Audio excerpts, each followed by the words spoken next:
30 जून 1855 जब सूरज झारखंड की पहाड़ियों पर लाल लाल चमक रहा था, लेकिन हवा में कुछ और ही उबाल था। पूरा हिंदुस्तान उस वक्त अंग्रेजों की गुलामी की जंजीरों में जकड़ा हुआ था, लेकिन झारखंड की धरती पर दो भाइयों ने ऐसी चिंगारी सुलगाई कि बंगाल प्रेसिडेंसी के तख्त हिल गए। इस दिन भोगनाडिया, एक छोटा सा गांव जहां जंगल की छांव में 60,000 आदिवासी योद्धा खड़े थे। उनके हाथों में तीर कमान, कुल्हाड़ियां और भाले थे। उनके चेहरों पर गुस्सा, दृढ़ संकल्प और आजादी की ऐसी भूख थी मानो सबको तहस नहस कर दे। ठीक सामने खड़े थे दो भाई, वीर सिद्धू मुर्मू और वीर कान्हू मुर्मू। ये वो वीर थे जिन्होंने 1857 के विद्रोह से 2 साल पहले, जब मंगल पांडे का नाम भी किसी ने नहीं सुना था, अंग्रेजों के खिलाफ तलवार उठा ली थी। अब से कोई भी आदिवासी अंग्रेजों को कर नहीं देगा, सिद्धू मुर्मू की आवाज जंगल में गूंजी, मानो पहाड़ भी थर्रा उठे। आज से यह हमारा राज है। भीड़ ने तालियों और नारों से उनका साथ दिया। हवा में एक नया जोश था, एक नया सपना, अपनी मिट्टी, अपनी आजादी की। लेकिन ये कहानी सिर्फ हथियारों की नहीं थी, ये थी उस दर्द की, उस अन्याय की जिसने संथालों को अपनी ही जमीन पर गुलाम बना दिया गया था। अंग्रेजों ने संथालों को दामिनी कोह में बसने का लालच दिया था। वादा किया गया था कि संथालों का जीवन इससे खुशमय होगा, मगर हकीकत ये हुआ कि संथालों से जमीनें छीनी गईं। साहूकारों ने संथालों को ब्याज के जाल में फंसाया और जमींदारों ने उनकी मेहनत को लूट लिया। संथाल अब गुलाम थे, अपनी ही मिट्टी में। लेकिन 1855 में सिद्धू और कान्हू की वीरता ऐसी थी कि अंग्रेजों के होश उड़ गए। उनके डर से अंग्रेजों को पत्थर के किले नुमा टावर बनाने पड़े ताकि अपनी जान बचा सकें। उनकी तलवारों की चमक से पूरा इलाका थर्रा उठा। इतना डर कि अंग्रेजों ने पूरे इलाके में मार्शल लॉ लगा दिया। हमारी जमीन, हमारी आजादी, कान्हू ने अपने भाई के साथ कंधे से कंधा मिलाकर कहा। या तो जीतेंगे या अपनी मिट्टी के लिए जान दे देंगे। ये थी वीर सिद्धू और कान्हू मुर्मू की अमर गाथा की शुरुआत। दो भाई जिन्होंने 60,000 आदिवासियों को एकजुट किया, जिनके नाम से अंग्रेजों की नींद उड़ गई। लेकिन क्या उनकी ये चिंगारी जंगल की आग बन पाई, या फिर अंग्रेजों ने इसे बुझा दिया, या कोई ऐसी घटना हुआ जो नहीं होना चाहिए था? जानेंगे इस वीडियो में। लेकिन हर बार की तरह उनके बचपन से कहानी को स्टार्ट करते हैं। तो बात है साल 1815 का। झारखंड की हरी भरी पहाड़ियों में साहिबगंज जिले के भोगनाडीह गांव की मिट्टी में एक नन्हा सूरज चमका। एक संथाल आदिवासी परिवार में सिद्धू मुर्मू का जन्म हुआ और ठीक 5 साल बाद 1820 में उसी घर में एक और सितारा चमका, उनका छोटा भाई कान्हू मुर्मू। ये वो दो भाई थे जिनकी नियति थी अंग्रेजों की गुलामी की जंजीरों को तोड़ना। भोगनाडीह की मिट्टी की कच्ची गलियां, जहां अंजाड़ियां, हवा में जंगल की खुशबू और खेतों की महक थी। इनका परिवार साधारण था, लेकिन दिल में देशभक्ति की आग थी। उनके पिता श्री चुन्नी मांझी एक सच्चे देशभक्त थे, जिन्होंने बाद में अपने बेटों के साथ आजादी की जंग में जान की आहुति लगा दी। परिवार में 6 भाई बहन थे, जिनका नाम था सिद्धू, कान्हू, चांद, भैरव और 2 बहनें फूलो और जानो। लेकिन उस वक्त का बिहार, जो अभी झारखंड है, वो एक ऐसी धरती थी जो गुलामी की बेड़ियों में धीमे धीमे जकड़ कम रही थी। 1765 में अंग्रेजों ने सिंहभूम के रास्ते झारखंड में कदम रखा, जहां 1767 में दीवानी अधिकार मिलने के बाद उनका शोषण चरम पर था। पहले यहां नागवंश, सिंहवंश, मानभूम, रामगढ़ और चेरो जैसे गौरवशाली राजवंशों का राज था। मगर इन 70 सालों में 1837 तक अंग्रेजों ने यहां पूरी तरह कब्जा जमा लिया था। 1832 में अंग्रेजों ने एक चाल चली। उन्होंने दामिनी कोह बनाया, एक ऐसा इलाका जहां संथाल आदिवासियों को बसने का लालच दिया गया। आओ, तुम्हें जमीन देंगे, खुशहाली देंगे, अंग्रेजों ने कहा। कटक, ढालभूम, हजारीबाग, मिदनापुर से हजारों सांताल आए सपने लेकर। लेकिन सपने वो तो सिर्फ एक जाल थे। जल्द ही सच्चाई सामने आ गई। महाजन और जमींदार अंग्रेजों के पिट्ठू बन गए। सांतालों को भ्रष्ट साहूकारी के जाल में फंसाया गया और ब्याज इतना कि उनकी कमर टूट जाए। न चुका पाए तो उनकी पुश्तैनी जमीन छीन ली गई। फिर उनसे बंधुआ मजदूरी का कराई जाने लगी। जंगल, जो संथालों का घर था, वो भी रेलवे के लिए कटने लगा। ये पेड़ हमारे भगवान हैं, एक संथाल बूढ़ा चीखा। लेकिन अंग्रेजों ने कुल्हाड़ी थमा दी। खेती की उपज का बड़ा हिस्सा जमींदारों को टैक्स में देना पड़ता। शादी विवाह, मृत्यु के समारोह, हर जगह टैक्स। संथाल महिलाओं के साथ जुल्म होते, उनका बलात्कार किया जाता, लेकिन कोई सुनवाई नहीं। अगर केस दर्ज भी होता तो सारा खर्च सांतालों को ही उठाना पड़ता। जमींदारों की पालकी कंधों पर ढोनी पड़ती थी। संथालों के पशु उनका गर्व, अंग्रेज और जमींदार बिना पैसे दिए उठा ले जाते। ये हमारी मिट्टी है, फिर भी हम गुलाम क्यों? नन्हा सिद्धू अपने पिता से पूछता। उसकी आंखों में मासूम सवाल नहीं, जलता हुआ गुस्सा होता था। बेटा, ये जुल्म ज्यादा दिन नहीं चलेगा, चुन्नी माझी ने जवाब दिया। उनकी आवाज में दृढ़ता थी। हमारी धरती हमारी है और इसे हम वापस लेंगे। पर असली आग तब लगी जब उनकी बहन बेटियों को घसीट घसीट कर ले जाया जाने लगा। अंग्रेजों और साहूकारों जवान लड़कियों को पकड़कर ले जाते थे, झोपड़ियों से, जंगलों से, खेतों से, और सुबह उनका बदन टूटकर लहूलुहान किसी झाड़ी में मिलता था। गांव में एक सन्नाटा छा जाता था। ना कोई कुछ बोलता, ना किसी में हिम्मत बची थी। हर बार एक नई लाश, हर बार एक नई चुप्पी। लेकिन सिद्धू और कान्हू अब बच्चे नहीं थे। उनका बचपन यही देखते देखते क्रोध में उमड़ गया था। बहनों की चीखें, माओं की चुप्पी और बापों की टूटी कमर। हर जुल्म, हर बलात्कार ने उनके दिल को बच्चा नहीं, बारूद बना दिया था। बचपन में ही उन्होंने तय कर लिया था कि ये अंग्रेज, ये जमींदार हमारे दुश्मन हैं। जो हमारी जमीन ले गए, हमारी बहनें छीन ली, उन्हें अब जिंदा नहीं छोड़ेंगे। फिर धीमे धीमे वो समय आ गया जिसका इनको बेसब्री से इंतजार था, और वह दिन था 30 जून 1855 का। भोगनाडीहा गांव की धरती उस दिन कुछ अलग थी। हवा में जंगल की महक थी, लेकिन उससे कहीं ज्यादा तेज थी आजादी की पुकार। सूरज राजमहल की पहाड़ियों पर चमक रहा था और झारखंड की इस मिट्टी पर 60,000 आदिवासी योद्धाओं की भीड़ जमा थी। ये कोई साधारण सभा नहीं थी, ये थी वह चिंगारी जो अंग्रेजों की गुलामी को राख करने वाली थी। भोगनाडीह की खुली मैदान में हजारों संथाल अपने तीर कमान, कुल्हाड़ियां और भाले थामे खड़े थे। उनके चेहरों पर सदियों का दर्द था, लेकिन आंखों में जल रहा था आजादी का सपना। और इस भीड़ के बीच एक ऊंचे टीले पर खड़े थे वीर सिद्धू मुर्मू, जिनके शब्दों में आग थी, और उनके साथ उनके भाई वीर कान्हू मुर्मू, वीर चांद और वीर भैरव। ये 4 भाई थे जिनका जन्म ही जैसे इस दिन के लिए हुआ था। बचपन से ही वीर सिद्धू और वीर कान्हू ने अपनी आंखों से जुल्म देखा था।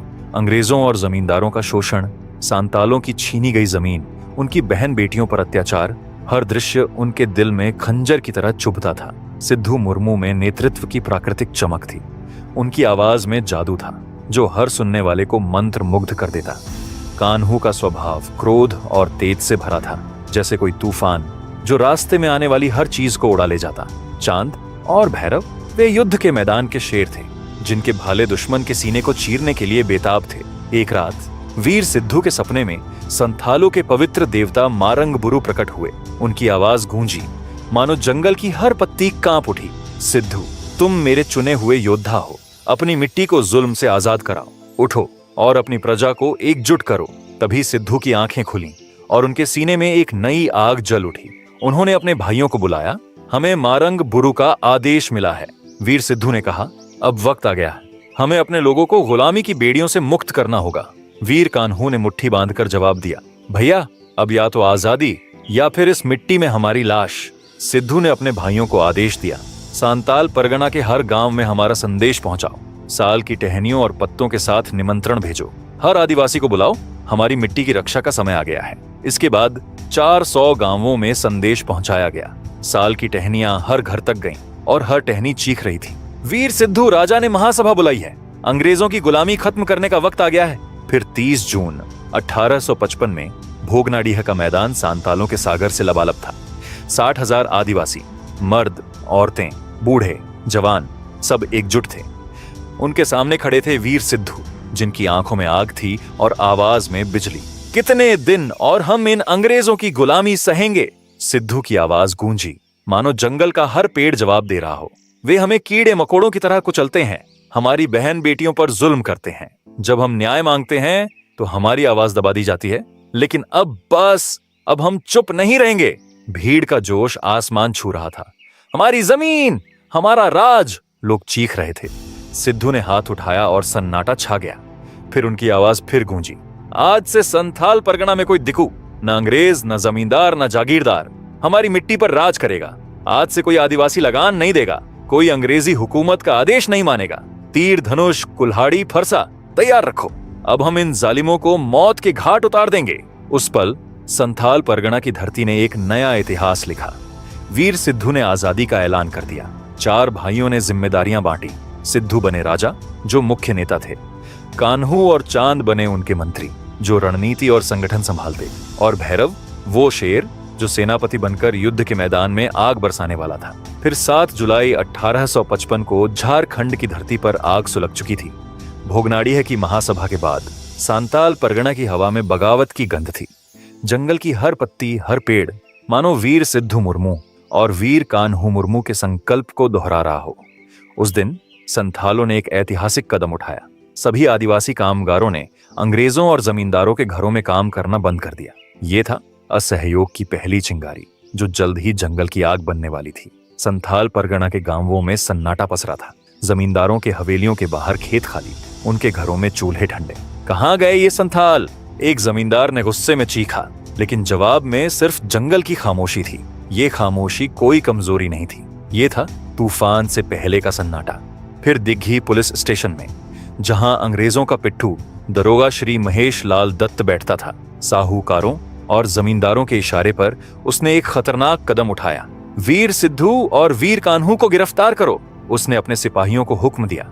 लेकिन उसने नहीं जाना कि वो आग से खेल रहा था। फिर 7 जुलाई की दोपहर संथाल योद्धा तीर कमान और कुल्हाड़ियां लिए दिघी पुलिस स्टेशन की ओर बढ़े। दरोगा महेश लाल दत्त ने अपनी बंदूक संभाली, लेकिन उसकी आंखों में डर साफ दिख रहा था। इन जंगली आदिवासियों को सबक सिखाओ, उसने चिल्लाया। मगर संथाल योद्धा कोई गुलाम नहीं थे। एकाएक संथालों ने स्टेशन पर धावा बोल दिया। तीरों की बौछार, भालों की चमक और कुल्हाड़ियों की गड़गड़ाहट। दरोगा और उसके सिपाहियों ने मुकाबला करने की कोशिश की, लेकिन संथालों का गुस्सा बेकाबू था। ये हमारी मिट्टी है, एक योद्धा चीखा और उसका भाला दरोगा के सीने में उतर गया।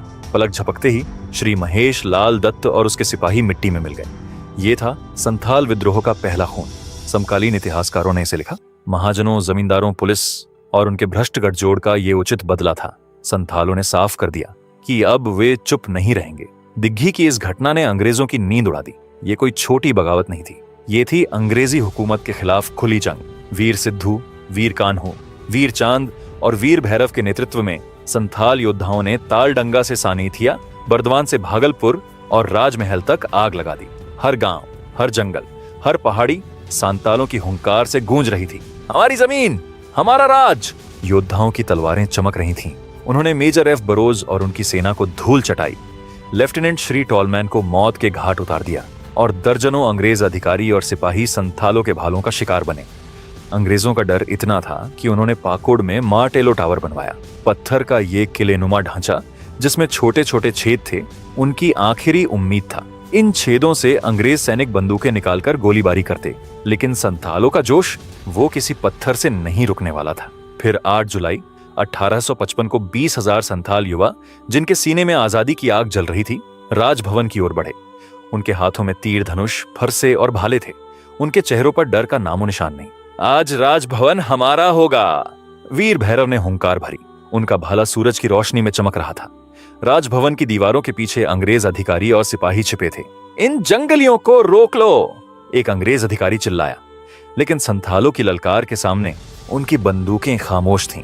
योद्धाओं ने दीवारें तोड़ी, दरवाजे उखाड़े और राजभवन पर कब्जा कर लिया। उस दिन 25 अंग्रेज अधिकारी और 25 सिपाही संथालों के गुस्से का शिकार बने। ये हमारी मिट्टी की जीत है, वीर सिद्धू ने कहा। उनकी आवाज में गर्व था। लेकिन ये जीत सिर्फ एक दिन की नहीं थी। ये थी उस आग की शुरुआत जो पूरे बंगाल को हिलाने वाली थी। संथाल परगना की धरती अब खून से लाल हो चुकी थी। वीर सिद्धू मुर्मू और वीर कान्हू मुर्मू की हुंकार ने अंग्रेजों की हुकूमत को जड़ से हिला दिया था। जंगल, पहाड़ और गांव, हर जगह संथाल योद्धाओं की तलवारें चमक रही थीं। लेकिन अंग्रेज इतनी आसानी से हार मानने वाले नहीं थे। उनकी साजिशें, उनके हथियार और उनका लालच अब इस आग को बुझाने की कोशिश में जुट गया था।